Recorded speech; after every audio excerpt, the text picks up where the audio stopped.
ఇకపోతే బీజేపీ ఓటమితోనే రాజ్యాంగం పరిరక్షించబడుతుంది. మద్దతు పార్టీలకు గుణపాఠం చెప్పాలి. భారత రాజ్యాంగ హక్కుల పరిరక్ష వేదిక పిలుపు. ఏపీ సదస్సులో గలమెత్తిన పలు పార్టీలు, ప్రజా సంఘాల నాయకులు, మేధావులు.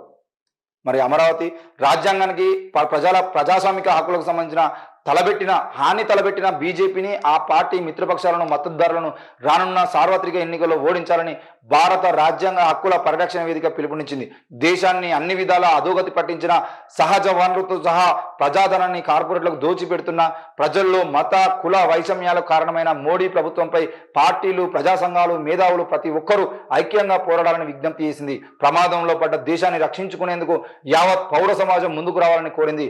మోడీ ప్రభుత్వం మూటగట్టుకున్న దుష్పరిణామాలపై సాధారణ ప్రజలకు వివరించి చైతన్యపరిస్తే కర్తవ్యాన్ని భుజానికి ఎత్తుకోవాలని చెప్పేసి తీర్మానించింది.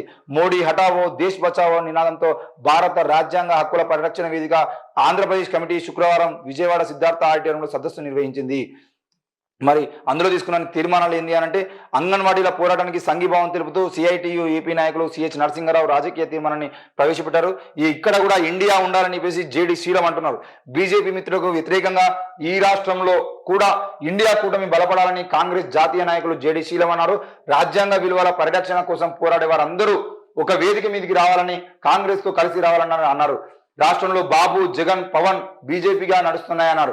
బీజేపీ కంటే కాంగ్రెస్ బెటర్, దౌర్భాగ్యంలో మహాభాగ్యం కాంగ్రెస్ అని, మాతో అందరూ కలిసి రావాలని అన్నారు. ప్రత్యేక హోదా, విభజన హామీలకు కాంగ్రెస్ కట్టుబడి ఉందని కూడా ఆయన చెప్పడం జరిగింది. ఇకపోతే ఇదే విషయంలో ప్రజల మద్దతు కూడగట్టాలని చెప్పేసి బివి రాఘవులు అంటున్నారు.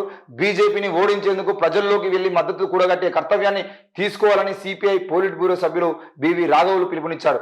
రాజ్యాంగానికి మూల స్తంభాలైన ప్రజాస్వామ్యం, సెక్యులరిజం, సామాజిక న్యాయం, ఆర్థిక స్వావలంబన, సమాఖ్య వ్యవస్థను బీజేపీ ధ్వంసం చేస్తుంది. ఇప్పుడు అడ్డుకోకపోతే తిరిగి రక్షించుకోవడానికి ఎంతో కష్టపడాలి.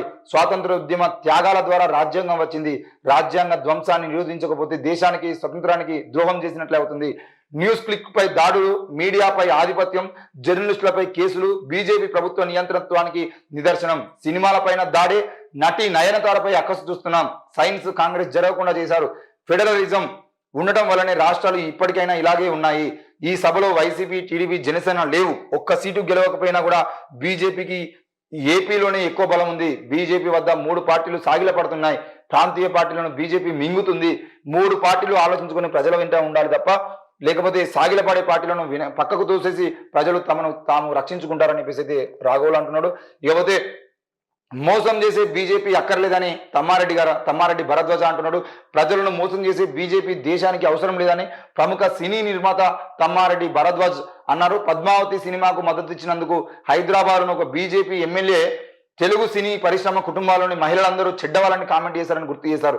రాజ్యాంగానికి ప్రమాదం ఏర్పడిన తరుణంలో వచ్చే ఎన్నికల్లో ప్రజల్లో చైతన్యం ప్రదర్శించాలని భారత రాజ్యాంగ హక్కుల వేదిక రాష్ట్ర కన్వీనర్ కె విజయరావు అన్నారు. రాజ్యాంగాన్ని అమలు చేసేందుకు మంచి వారిని ఎన్నుకోవాలని ఏఐటియుసి జాతీయ నాయకులు వహీదా నిజాం సూచించారు. దేశంలో పరోక్ష ఎమర్జెన్సీ ఉందని, ఏపీకి ద్రోహం చేసిన బీజేపీని ఓడించాలని ప్రత్యేక హోదా, విభజన హామీల సాధన కమిటీ నాయకులు చెలసాని శ్రీనివాస్ అన్నారు. మొత్తానికైతే బీజేపీకి సంబంధించిన విషయంలో ఎవ్వరు చూసినా దేశవ్యాప్తంగా ఉన్న కమ్యూనిస్టు సంఘాలు కానీ, మిగతా సంఘాలు కానీ, ఈరోజు ప్రతిపక్ష పార్టీలు కానీ అందరూ కలిసి ఉద్యమం చేసేటువంటి ప్రయత్నం చేస్తూ ఉన్నారు.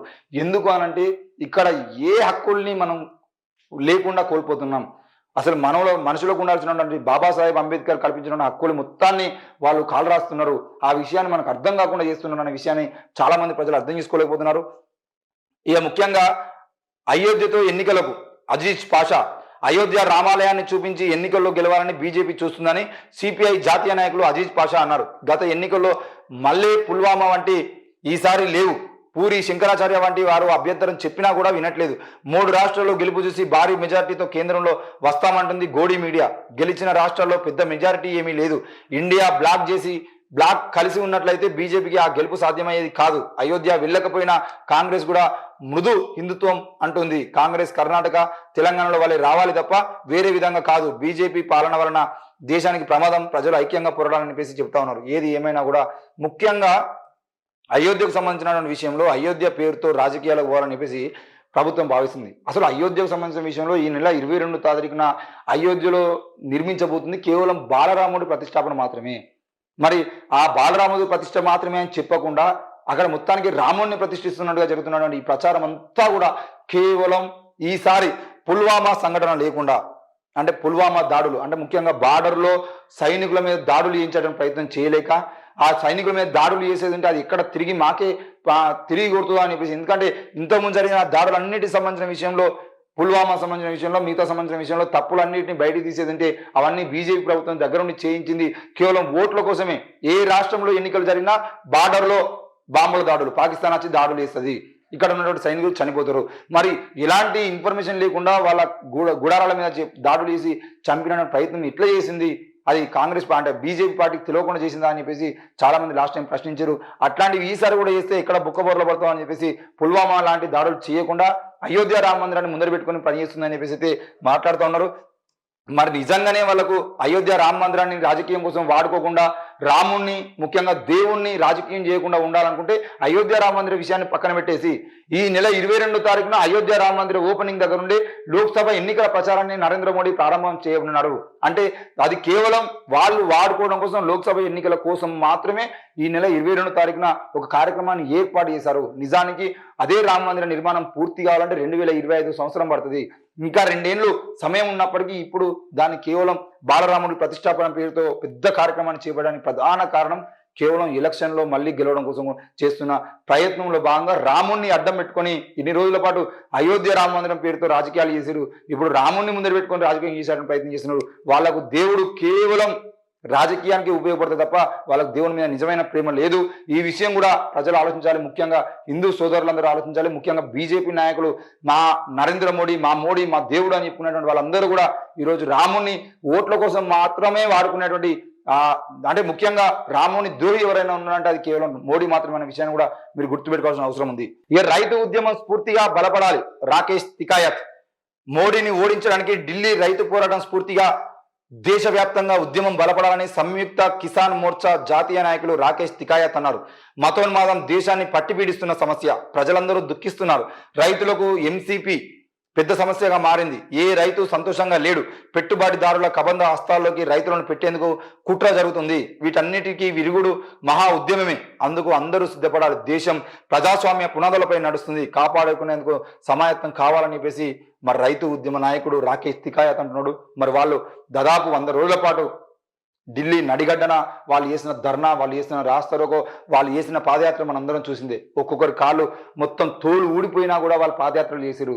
మరి ఆనాడే బీజేపీకి సంబంధించిన ఒక నాయకుడు వాళ్ళ మీదకి, రైతుల మీదకి కారును కూడా తీసుకుపోయి వాళ్ళందరి ప్రాణాలు తీసేయడానికి ప్రయత్నం చేసిండు. అయినా కూడా వాళ్ళ మీద కేసులు కాలేదు. ఈరోజు అదే రైతులు ఆనాడు ఉద్యమం చేయడం వల్లనే ఈరోజు 100 రోజుల పాటు వాళ్ళ తిండి మాని, వాళ్ళ కుటుంబాలకు దూరంగా ఉండి, కేవలం ఎంతో చలి పెడుతున్నా కూడా అక్కడే ఉండి వాళ్ళ ప్రాణాలను సైతం లెక్క చేయకుండా ఆ రోజు ఉద్యమం చేశారు. ఎంతో మంది ప్రాణాలు కోల్పోయారు. అప్పుడు రైతు నల్ల చట్టాలను ప్రభుత్వం వెనక్కి తీసుకుంది. నరేంద్ర మోడీ పకడ్బందీగా తీసుకొచ్చిన పథకాలు ఏవైతేనో మొత్తం దేశ సంపదను మొత్తాన్ని, ఈ దేశ రైతుల సంపదను కూడా మొత్తాన్ని అంబానీ, అదానీ చేతిలో పెట్టాలని ఆలోచన చేసిన నరేంద్ర మోడీ వెనక్కి తగ్గేటువంటి ప్రయత్నం చేసిండు.